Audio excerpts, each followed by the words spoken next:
President Trump is extending his deadline for Iran to open the Strait of Hormuz or face attacks on their power plants. In this social media post, Mr. Trump said the extension came at Tehran's request. He said talks are ongoing and they, quote, are going very well.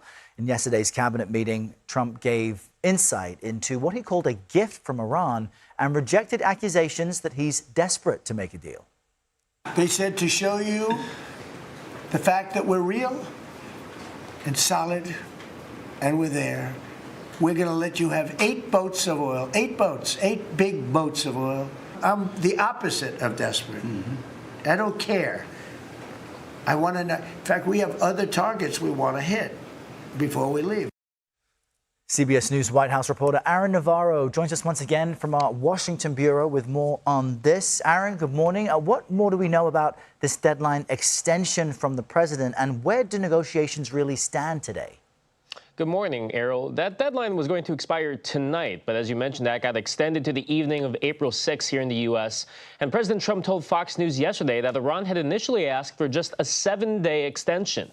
But the president pointed to that gift of Iran letting 10 oil tankers through the Strait of Hormuz as a reason to extend the 10 days. He has said repeatedly that testing who the authority actually was in Iran had helped prompt these negotiations in the first place. Now, in that cabinet meeting, Witkoff made remarks that made it seem that he was optimistic that Iran would realize the U.S. offered deal is the best approach, in his words, even though Iran has rejected it publicly and said their initial response, which was conveyed to Pakistan to the U.S. proposal, was that it was one-sided and unfair. That's according to a story from Reuters. President Trump in that Fox interview yesterday showed frustration with Iran for saying one thing publicly and then another thing privately during these negotiations. But whether it was the U.S. potentially sending more troops to the region that was a pressure point on Iran, or the domestic pressures President Trump is feeling here in the U.S., given the rising gas prices, the U.S. and Iran get 10 more days to reach a deal and potentially end this conflict. Now, Aaron, tomorrow marks a full month since the conflict began. Does it seem lawmakers really have the stomach for another month?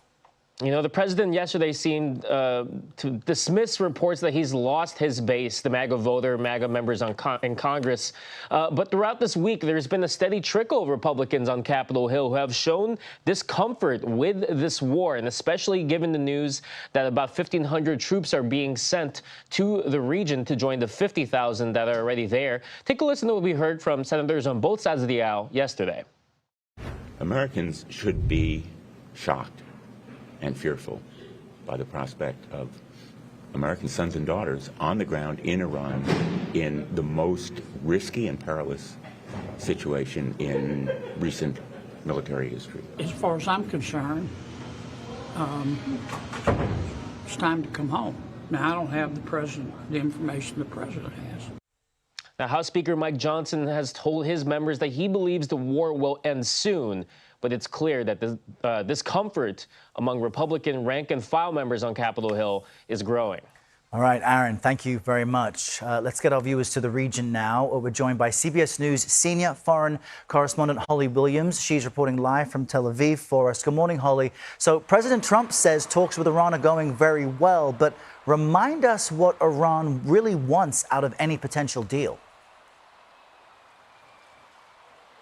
Good morning, Errol. Well, firstly, Iran says that it's dismissed an American ceasefire plan and is not negotiating, and has actually made its own demands for ending the war. Those include reparations and sovereignty over the Strait of Hormuz. Now, of course, it is highly unlikely that the US and Israel would ever agree to those terms. However, we've heard from the German foreign minister this morning, who said that direct negotiations will likely happen soon in Pakistan. And if that does happen, then Iran's position, at least arguably, is pretty strong when it comes to bargaining. Because while on the one hand, Iran has been hammered militarily, the US says it's hit over 10,000 targets inside Iran, the Iranians have played a powerful economic card by effectively controlling which oil tankers, which ships can sail through the Strait of Hormuz. That is a narrow choke point through which around 20% of the world's oil must pass. That's around 20 million barrels per day. That has inflicted global economic pain and put pressure on President Trump to end the war. A couple of other important points is that Iran has shown that it's willing to take a lot of pain, both militarily and in terms of assassinations of its top leaders. Also, it's probably true that the Iranians have a fairly low bar for victory. And what I mean by that is that from the perspective of the regime, surviving the war, the survival of the regime may, in their minds, equate to victory. Holly, what real options are on the table for the president right now? I think broadly speaking, he has three options. One is he can negotiate with the Iranians, which he's attempting to do, although so far that doesn't seem to have borne much fruit. Secondly, there's speculation that the US could hit back against Iran, for instance, by sending ground troops to seize control of the island of Karg Island, which belongs to Iran, and through which the Iranians export around 90% of their oil. But that would mean boots on the ground, and that would likely be unpopular in the US. We're going to have to go to the shelter very soon. I'll just finish this thought.